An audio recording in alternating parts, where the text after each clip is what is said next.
What up guys, SuperMetal983 here bringing us another CD review. Now, just before I quickly get into this video, I'm on holiday for a week from work, so I'm going to try and catch up on a bit of content with reviews and upcoming other contents that I really want to get out to you guys and for you to check out, so keep an eye out for that as it comes in the upcoming future.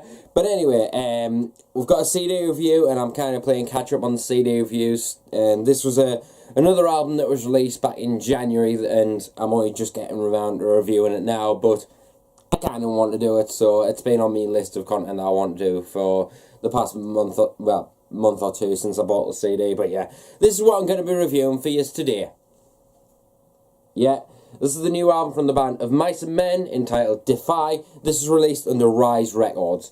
Now, you should be all that familiar with of Mice and Men. They are quite a leading role band in the world of post-hardcore and metalcore. I personally don't know which one to define them into, but personally, when it comes to iTunes and stuff like that, I just stick it under post-hardcore because I think they take a lot more elements from that genre, if you ask me. But anyway, this is the band's first full-length album without Austin Carlile fronting the band. Now, obviously, we know the deal with Austin Carlile having to part ways with the band, but a lot of people were questioning whether this was going to be the end of the Mice and Men. Were they going to continue? Were they going to get a new frontman in? Or what was exactly going to happen?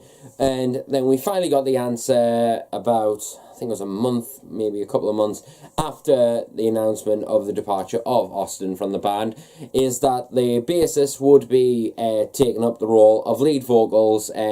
Obviously, as you know from past albums, he has done the clean vocals, or the main very clean vocals, like Austin obviously did a bit of cleans here and there, but you know what I mean. But yeah, and for me anyway, when they announced that, or we found out that was going to happen, I was, like most people, very interested, very intrigued, but also quite sceptical at the same time of could the bassist actually follow up with this and actually be able to deliver on all fronts, not just in cleans, but also in full-on harsh vocal scenarios, you know. And then we get a new single from the band, which is the first single they released from this album, which was called Unbreakable, which was the 5th track on this album.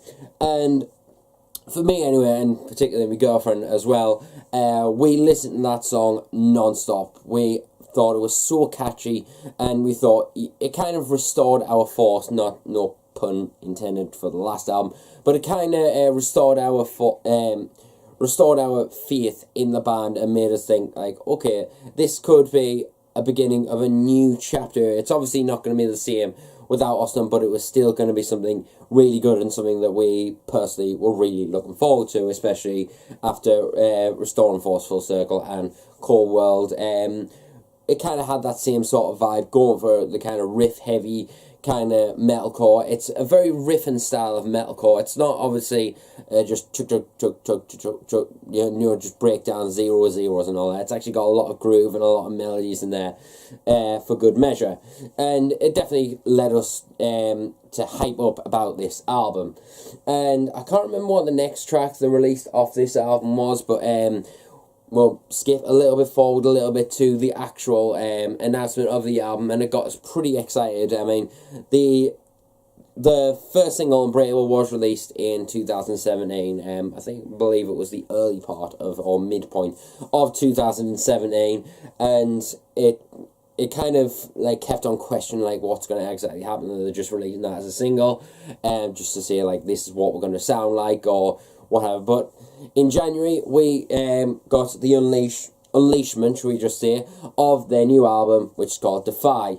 Now, Defy, in my opinion, is, as I said, a beginning of a new chapter of Mice and Men. It's, in my opinion, you can't compare it, obviously, to the likes of Cold World and Restoring Force and The Flood and their self-titled album, if you ask me, because this is not the same of Mice and Men, I feel. I think it still has the of Mice and Men sound and influences there, but it feels like a new rebirth kind of vibe for this album. But that doesn't take away from the fact that I think this is an amazingly solid album and a great follow-up to Cold World. Now, Cold World, in my opinion, personally, to me, it just didn't click with me all that much. Like, some good songs on there, like Pain, for example. That's a song that I do regularly listen to. But compared to Restore and Force, it just was a bit weak, and it felt a little bit more melodic and a bit more emotion-filled, whereas this one definitely, I think, takes it back to that sort of realm and attitude and riff heaviness, because that's one thing that made us fall in love, because it was the first album I checked out was Restore and Force, and I absolutely fell in love with that album, and Full Circle just added it to me with the acoustic songs and what have you. But Defy, in my opinion, definitely defines what Of Mice and Men have decided to do with their sound. And the new vocalist definitely, in my opinion, new vocalist in that, the new frontman fronting the band with that voice definitely has a lot more going for it, if you ask me. It definitely has a new lease of life for the band, and I think this album definitely is a riff fest of a lot of attack, a lot of emotion, and it seems to bridge a lot more melodies and a lot more of the riff heaviness, if you ask me, because obviously in my opinion, Restore and Force had that kind of like heavier start, but then started to mellow out throughout the course of the third quarter of the album. Like, the first quarter was definitely heavier, but then it started to mellow out, and I think maybe that's the case in Cold World. I can't remember, obviously I haven't listened to it all that much, but I think Defy has that great balance across the entire sound of the album, but still, as I said, continues a lot of melodies, and it has a heavier side to it. The heaviest song on the album, definitely for me, is the 10th track, which is Warzone. Definitely one of my favourites on this album. There's a lot of great songs on this album: Unbreakable, Warzone, Defy, Instincts, what's the song? On the Inside. That's definitely one of my favourites on the Inside. Definitely check out that song if you haven't already. One of the most characteristic songs, I'd feel, on this album personally is the last song on this album, which is If We Were Ghosts. It's a great conclusion to the album. It's a bit more softer, a bit more meaningful, and a bit more emotion filled and soothing, and I think it serenades out the album just perfectly, because a lot of this album definitely has that riff oriented, which is a lot of metalcore, like Parkway Drive, for example, are starting to go for, but Of Mice and Men definitely defied that on this album with the riff heaviness, and I think the riffs on this album just hit hard.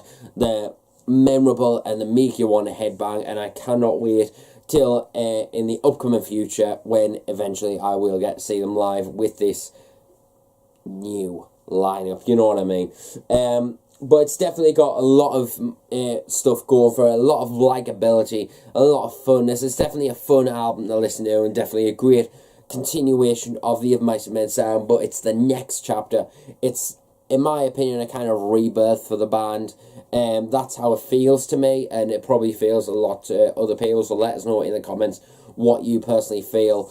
But yeah, as for the vocalist, he's definitely amped up his game a lot. The clean sound just as emotion filled and powerful as they have been on previous albums, but with him taking on a more of an aggressive role with the harsher vocals, it definitely sounds like he's definitely done his homework and gone, right, what do I need to do, and come out guns a-blazing with those vocals. Definitely emotion-filled and definitely powerful, and definitely something that I feel for Of Mice and Men's discography, this album sits perfectly as a new lease of life for the band, and definitely something that I'm going to be looking forward to the future of Mice and Men, because Defy is definitely a great staple and definitely one of my favourite Of Mice and Men albums. I'd probably say it's my second favourite Of Mice and Men album, in all honesty, just behind Restore and Force Full Circle. Yes, I had to get the Full Circle in there. But yeah, this is definitely a good album. Make sure you check it out. It's definitely one of the great starts to the world of metalcore in 2018. And I think this may be an album that I will be talking about come year's end, but we'll see what happens, because there's a lot. We've got a few months ahead of us to actually get a couple more releases in there. But yeah, this is definitely a great sounding album, definitely something you need to check out. For an overall score though, I'm going to give this a solid, let's give it a 7.5 out of 10, I'd have to say. Really solid stuff. I'm just looking forward to a brighter future with the Mice and Men, and Defy is definitely a great start to the new lease of life, and definitely a chapter starter. And I know I've said that quite a lot in this review, but what can you do? But anyways, I'll see you until the next video, and remember, stay metal and I'll see you later.